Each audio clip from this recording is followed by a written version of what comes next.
إن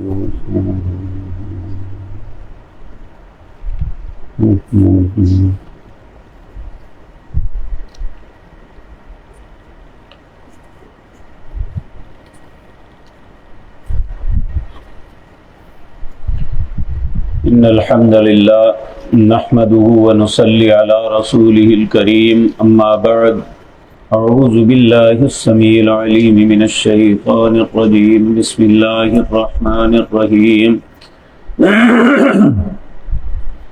لكن الذين اتقوا ربهم لهم جنات تجري من تحتها الأنهار خالدين فيها نزلا من عند الله وما عند الله خير للأبرار وإن من أهل الكتاب لمن يؤمن بالله وما أنزل إليكم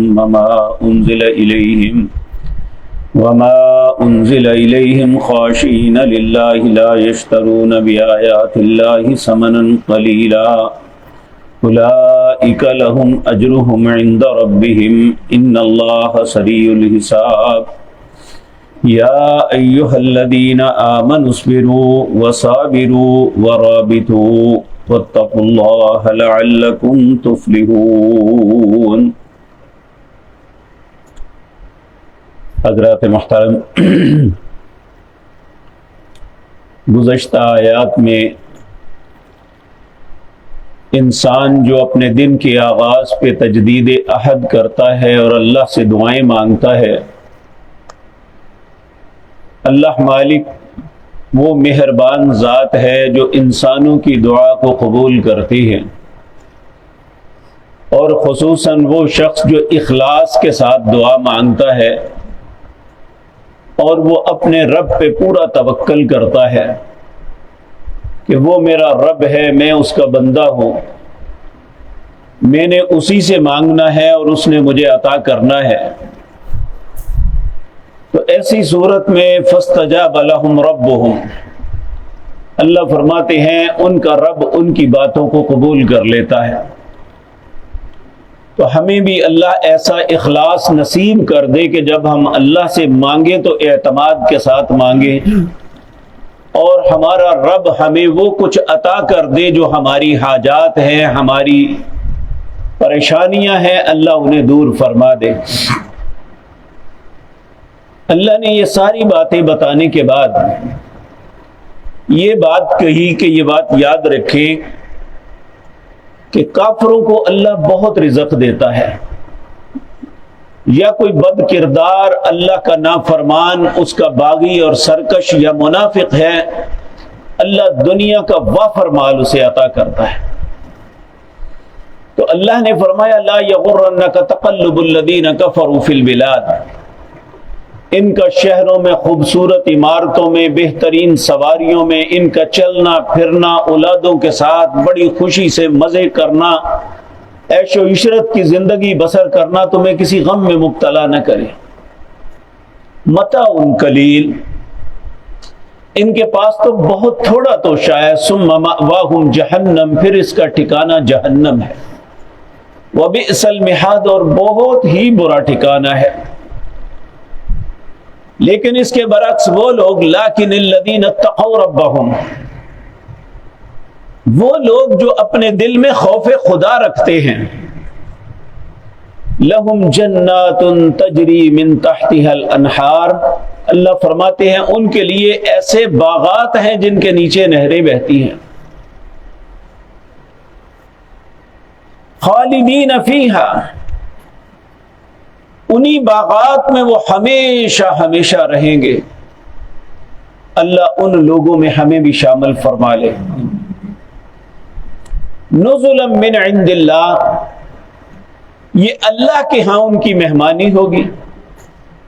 وما عند اللہ خیر للابرار، اور جو کچھ اللہ کے پاس ہے وہ بہت بہتر ہے للابرار، نیک لوگوں کے لیے۔ یعنی نیک انسان بعض اوقات دل برداشتہ ہو کے سوچتا ہے کہ انہیں سب کچھ مل رہا ہے، میں غربت کی زندگی بسر کر رہا ہوں، ہر آن کسی نہ کسی تکلیف میں مبتلا ہوتا، اللہ فرماتے ہیں اسے گھبرانا نہیں چاہیے، میرے پاس جو ہے ان ساری دنیا کی نعمتوں سے بہتر تمہارے لیے۔ تو اللہ رب العزت فرماتے ہیں وَإِنَّ مِنْ أَهْلِ الْكِتَابِ، چونکہ اس صورت کے اندر نجران کے عیسائیوں کا، یہودیوں کا، ان کی بدباطنی اور بدبختی کا تذکرہ ہوا تھا، اب اللہ فرماتے ہیں اہل کتاب میں بھی کچھ ایسے لوگ ہیں وَإِنَّ مِنْ أَهْلِ الْكِتَابِ لَمَن يُؤْمِنُ بِاللَّهِ، جو اللہ پہ ایمان لائے، وما انزل الیکم، اور اس چیز پہ ایمان لائے جو اللہ نے آپ کی طرف اتاری، یعنی قرآن کریم، رسول اللہ کی سیرت، اس پہ بھی ایمان رکھتے ہیں۔ وما انزل الیہم، جو ان کی طرف بھی اتاری گئی، خاشعین للہ، اللہ سے ڈرتے ہوئے۔ ائمہ مفسرین لکھتے ہیں یہود میں سے بہت کم لوگ تھے، یعنی انہیں انگلی پہ گنا جا سکتا ہے۔ نبی کریم صلی اللہ علیہ وسلم کے زمانہ مبارک میں عبداللہ بن سلام رضی اللہ تعالی عنہ، یہ یہود کے بہت بڑے عالم دین تھے، اور ان کے علاوہ 9 لوگ ایسے تھے جو یہود میں سے مسلمان ہوئے، یعنی 10 بندے ٹوٹل یہودیوں میں سے مسلمان ہوئے۔ یہ بہت تھوڑے مسلمان ہوئے، یہ ضد اور عناد کی وجہ سے یہ کفر پہ ہی رہے، لیکن عیسائیوں کی بہت بڑی تعداد تھی، جس میں اسمع نجاشی جو ہے حبشہ کا بادشاہ تھا، جب وہ فوت ہوا تو اللہ نے وحی کر کے رسول اللہ کو بتایا، اور نبی کریم صلی اللہ علیہ وسلم نے اس کا غائبانہ نماز جنازہ پڑھا۔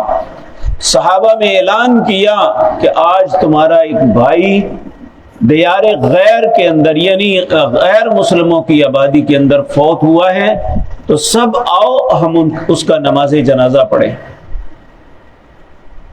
تو اللہ فرماتے ہیں لا یشترون بآیات اللہ ثمنا قلیلا، یہ وہ پاکیزہ اور مقدس لوگ تھے جنہوں نے اللہ کی آیات کو بیچا نہیں، پیسے کے لیے انہوں نے جھوٹ نہیں بولا۔ تو اللہ فرماتے ہیں اولئک لہم اجرہم عند ربہم، یہ ایسے لوگ ہیں ان کا اجر ان کے رب کے پاس ہے۔ ان اللہ سریع الحساب، اللہ بہت جلد حساب لینے والا ہے۔ پھر اللہ اہل ایمان کو آخری آیت میں حکم دے رہا ہے یا ایھا الذین آمنوا، اے لوگو جو ایمان لائے ہو، اسبروا، صبر کرو، وصابروا، ڈٹے رہو، یعنی اپنے ایمان کو ترک نہ کرنا، کفار کی تکلیفوں کے مقابلے میں بددل نہ ہونا۔ وصابروا والرابطوا، رابطوں کا مطلب ہے آپس میں تعلق کو قائم رکھنا۔ ایک معنی اس کا یہ کیا ہے کہ اپنے مورچوں میں ڈٹے رہنا۔ ہمارا مورچہ کیا ہے؟ اللہ اور اس کے رسول کی اطاعت، اسلام، ایمان ہمارے مورچے ہیں، کہا اس میں ڈٹے رہنا۔ واتقوا اللہ، اللہ سے ڈرنا، لعلکم تفلحون، تاکہ تم فلاح پا جاؤ۔ الحمدللہ اللہ کی توفیق سے سورت آل عمران ختم ہوئی، اللہ نے زندگی اور توفیق دی، تو انشاءاللہ کل سے سورت النساء اس کا آغاز کریں گے۔ اقول قولی ھذا واستغفر اللہ لی ولکم۔